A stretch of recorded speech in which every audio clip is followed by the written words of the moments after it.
नमस्कार जय हिंद दोस्तों, स्वागत है आप सभी का आपके अपने YouTube चैनल अवैश टॉक पर। मैं हूं आप सभी के साथ अभय यादव।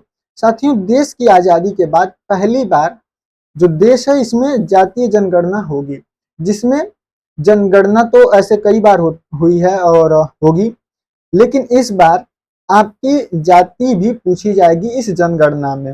ये खास क्यों बन जाता है ये न्यूज़? क्योंकि अभी देश में फिलहाल पहलगाम हमला चल रहा है। मतलब पहलगाम में जो हमला हुआ, अभी देश उसके आक्रोश में था, लेकिन उसके बीच में ये न्यूज़ निकल के आई। और ये न्यूज़ इतनी मायने इसलिए रख रही है क्योंकि आने वाले समय में बिहार में चुनाव है, और बिहार के चुनाव में इसका जो है कि बहुत ज्यादा योगदान है। क्योंकि जो बिहार में है, जिस समय तेजस्वी जी की सरकार थी, नीतीश जी के साथ मिलकर, उस समय जब वो उप मुख्यमंत्री थे, तो उस समय उन्होंने वहां पर सर्वे कराया था जातीय के आधार पर।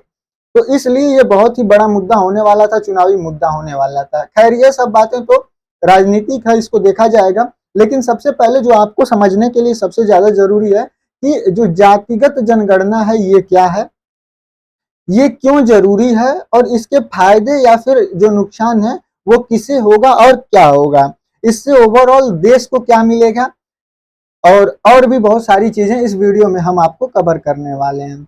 बाकी अगर आप चैनल पर नए हैं तो चैनल को सब्सक्राइब करके और भी दोस्तों के साथ शेयर करिएगा ताकि सबको ये न्यूज़ पता चले। तो चलिए स्टार्ट करते हैं वीडियो को और सारी चीजें आपको सिलसिलेवार तरीके से समझाने का प्रयास करते हैं। साथियों, आज हम बात करेंगे कि एक ऐसा विषय है जो भारत में लंबे समय से ये चर्चा का केंद्र रहा, जातिगत जनगणना। आपने सुना होगा कि कुछ लोग इसके पक्ष में हैं तो कुछ इसके खिलाफ भी हैं। लेकिन आखिर ये जातिगत जनगणना है क्या, ये क्यों जरूरी है, इसका फायदा या फिर नुकसान क्या होगा? तो सबसे पहले इसको किसने शुरू किया था, और विपक्ष में इसकी भूमिका क्या रही है, और सबसे महत्वपूर्ण कि क्या ये देश के लिए फायदेमंद है। और आज हम इन सभी सवालों के साथ, मतलब जवाबों के साथ, आपको इसको तथ्य के साथ ही रूबरू कराएंगे और आपको समझाने का प्रयास करेंगे कि ये क्या है। बाकी आपकी अपनी राय क्या रहेगी, इस पूरी वीडियो को देखने के बाद कमेंट सेक्शन में जरूर करिएगा। और आप कहाँ से बिलोंग करते हैं, आपके यहाँ इलेक्शन कब है, क्योंकि ये इलेक्शन से जुड़ा बहुत ही महत्वपूर्ण मुद्दा है। आपके यहाँ इलेक्शन कब है वो भी बताइएगा। वैसे मैं तो यूपी के मऊ जनपद से हूँ, बाकी आपका जनपद क्या है, आप कहाँ से हैं, ये हमें कमेंट सेक्शन में जरूर बताइएगा। चलिए स्टार्ट करते हैं वीडियो को। तो जातिगत जनगणना है क्या? तो साथियों, जातिगत जनगणना एक ऐसी प्रक्रिया है जिसमें देश की जनसंख्या की गिनती के साथ साथ लोगों की जाति से संबंधित जानकारी को भी एकत्र किया जाता है। और भारत में हर साल जनगणना, हर 10 साल पर जनगणना होती है। मतलब कि हर 10 साल के बाद एक बार जनगणना की जाती है, जिसमें आपकी उम्र, लिंग, शिक्षा, रोजगार जैसी जानकारियां इकट्ठा की जाती हैं। लेकिन जो जातिगत जनगणना है, इसमें यह भी दर्ज किया जाता है कि कौन सी जाति कितनी आबादी वाली है और इसका सामाजिक आर्थिक स्थिति क्या है। साथियों, 2021 की जनगणना के में अनुसूचित जाति यानी कि एससी और अनुसूचित जनजाति यानी कि एसटी की जानकारी तो ली गई थी, लेकिन अन्य पिछड़ा वर्ग जो कि ओबीसी कहा जाता है और जो अन्य जातियां थी उनकी विस्तृत जानकारी नहीं ली गई थी। तो जातिगत जनगणना में सभी जातियों का जो है कि डेटा शामिल किया जाएगा। साथियों, अब जातिगत जनगणना ये क्यों जरूरी है, अगर इसकी बात करें तो जातिगत जनगणना की मांग इसलिए उठ रही है क्योंकि भारत में जो जाति है वो सामाजिक और आर्थिक स्थिति का एक महत्वपूर्ण हिस्सा है। अगर इसके पक्ष में कई तर्क हैं, जिनमें से सबसे पहला है कि नीति निर्माण में मदद, यानी कि सरकार को यह पता चलता है कि कौन सी जाति सामाजिक और आर्थिक रूप से कितनी पिछड़ी है। इससे कल्याणकारी जो योजनाएं हैं, जैसे कि शिक्षा हो गई, नौकरी में आरक्षण हो गया, और जगहों पर इसको बेहतर ढंग से लागू किया जा सकता है। वहीं दूसरा, सामाजिक न्याय, यानी कि जिन जातियों को अब तक सरकारी योजनाओं का लाभ नहीं मिला, उनके लिए विशेष नीतियां बनाई जा सकती हैं। उदाहरण के लिए ओबीसी की कई उपजातियां अभी भी मुख्य धारा से जो है कि वंचित है। आरक्षण के आधार पर आरक्षण की सीमा और इसका जो दायरा है उसको तय करने के लिए सटीक डेटा चाहिए, और जो बिना जातिगत जनगणना के यह अनुमान पर आधारित रहता है। यानी कि जो आरक्षण आपको मिलता है ये सिर्फ अनुमान लगा के मिलता है कि हाँ ये कास्ट इतने परसेंट है तो इनको इतना आरक्षण मिलना चाहिए, सत्ता में हिस्सेदारी मिलनी चाहिए। ये सारी चीजें जो है कि बस अनुमान के आधार पर है। तो जातिगत जनगणना से जब सटीक डाटा मिल जाएगा तो ये अनुमान के जगह पे उस डाटा के हिसाब से किया जा सकेगा। वहीं पारदर्शिता, यानी कि यह सुनिश्चित करता है कि सरकारी जो योजनाएं हैं उनका लाभ सही लोगों तक पहुंचे। साथियों 2018 के तत्कालीन जो गृह मंत्री थे राजनाथ सिंह, उन्होंने कहा था कि 2021 की जनगणना में ओबीसी का डाटा एकत्र किया जाएगा, लेकिन बाद में केंद्र सरकार ने इसे जो है कि इनकार कर दिया था। अब आपको आगे बताते हैं कि जातिगत जनगणना के जो है कि फायदे किसे सबसे ज्यादा होंगे या फिर किसे जो है कि इसके फायदे ज्यादा मिलेंगे। तो देखिए, जातिगत जनगणना के जो कई संभावित लाभ हैं, जिनमें से सबसे जो प्रभावी हो सकता है वो है पिछड़ी जातियां, जिनमें कि ओबीसी, एससी और एसटी आते हैं। खैर एससी और एसटी की तो पहले से भी मतलब इन लोगों की जाति का गणना की जाती थी, ओबीसी की नहीं की जाती थी। तो साथियों इन समुदायों को उनके वास्तविक आबादी के स्थिति पर, उसके आधार पर अधिक लाभ मिल सकता है। जैसे कि ओबीसी की कई छोटी जो जातियां हैं वो अभी भी आरक्षण और योजनाओं से जो है कि वंचित है। वहीं सरकार को इससे फायदा होगा कि जो सटीक डेटा है उसके आधार पर नीति बनाना आसान होगा, जिससे कि संसाधनों का ये लोग बेहतर उपयोग कर पाएंगे। वहीं शिक्षा और रोजगार के क्षेत्र में भी इसका फायदा होगा कि जातिगत जो डेटा है इससे यह पता चल सकता है कि किन समुदायों को उच्च शिक्षा और नौकरियों में अधिक अवसर चाहिए। वहीं जो शोधकर्ता और जो समाजशास्त्री हैं उनको भी इससे जो है कि बेनिफिट होगा। यह डेटा सामाजिक संरचना को समझने और जो सुधार के लिए उपयोगी होगा। वहीं अगर इसके पीछे मतलब कि ये क्यों जरूरी है, अगर इसकी बात करें तो आपको अगर एक तथ्य के रूप में हम बताएं तो जो प्रोफेसर थे सतीश देश पांडे, इनके अनुसार जातिगत जनगणना सामाजिक न्याय के लिए जरूरी है, क्योंकि जब आप बिना आंकड़ों के कोई कल्याणकारी योजना लाते हैं तो वो बिना सही आंकड़ों के वो अधूरी मानी जाती है। अब साथियों बात करते हैं कि जातिगत जनगणना का नुकसान किससे होगा। तो जातिगत जनगणना के विरोध में इसे समाज को बांटने का कदम मानते हैं। साथियों जो इसके संभावित नुकसान है, खैर ये जो नुकसान है ये उतने नुकसानकारी नहीं है। अगर इस पर सरकार अच्छे से अमल करे तो ये फायदे के अलावा नुकसान आपको जो है कि नहीं दे सकता है, जिसमें सामाजिक विभाजन है।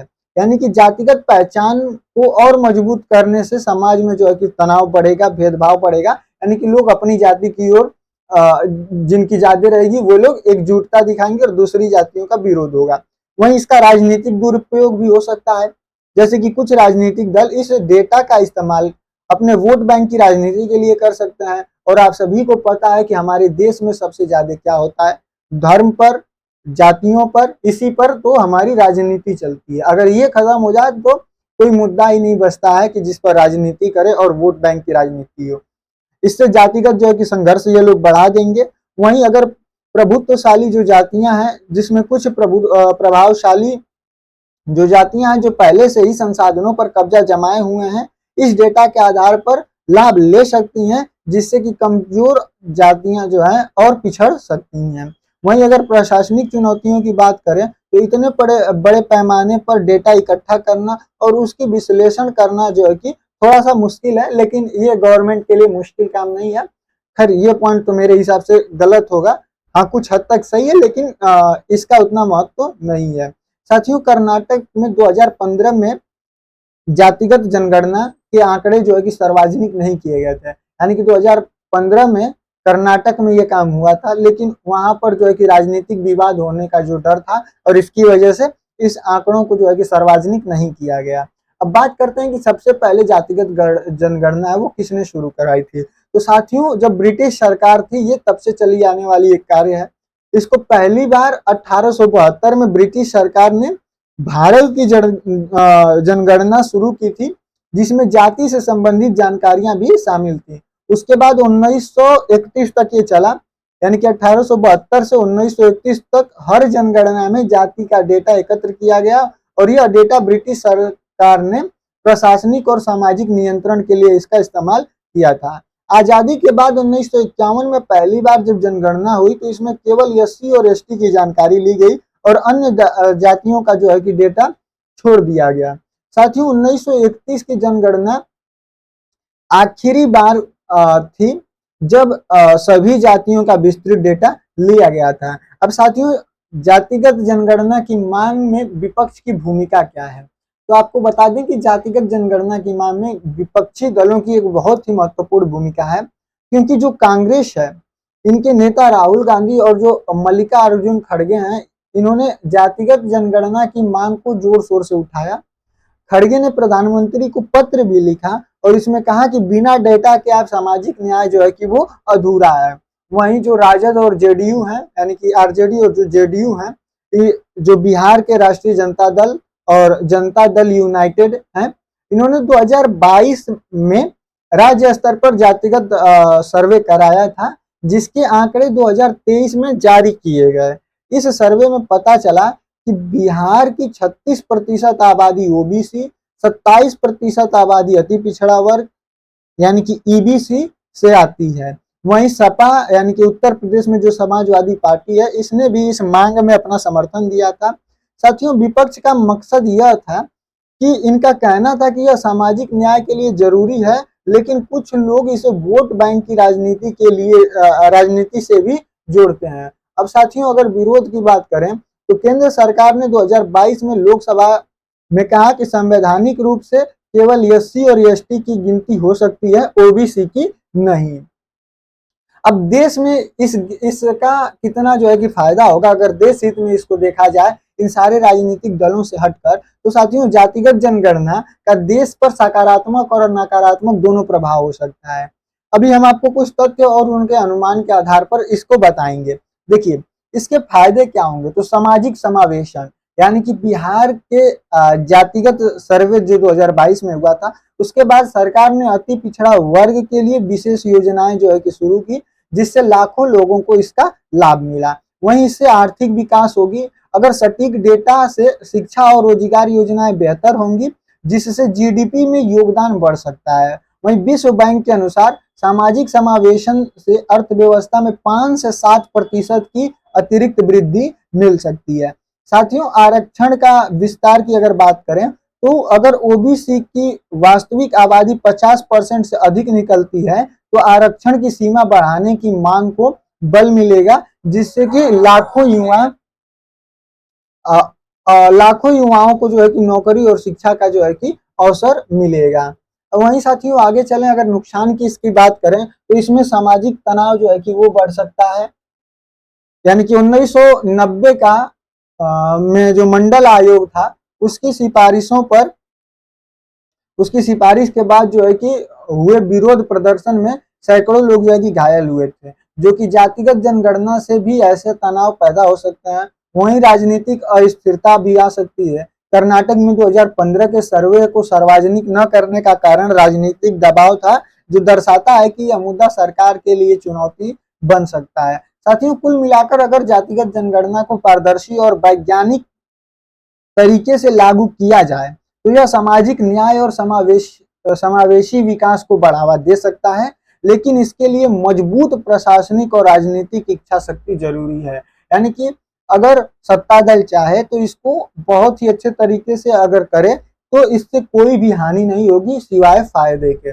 अब अगर निष्कर्ष की बात करें तो जातिगत जनगणना एक ऐसा मुद्दा है जो भारत की सामाजिक और राजनीतिक संरचना को गहराई से प्रभावित कर सकता है। यह सामाजिक न्याय का रास्ता खोल सकता है, लेकिन इसके साथ चुनौतियां भी हैं। हमें यह समझना होगा कि इसका सही उपयोग ही देश को आगे ले जा सकता है, लेकिन अगर कोई पार्टी इसका दुरुपयोग करे तो फिर देश जो है कि गर्त में भी जा सकता है। बाकी आप लोगों की अपनी क्या राय है कमेंट सेक्शन में बता सकते हैं। मिलते हैं अगले वीडियो में किसी अन्य टॉपिक के साथ, तब तक के लिए जय हिंद जय भारत।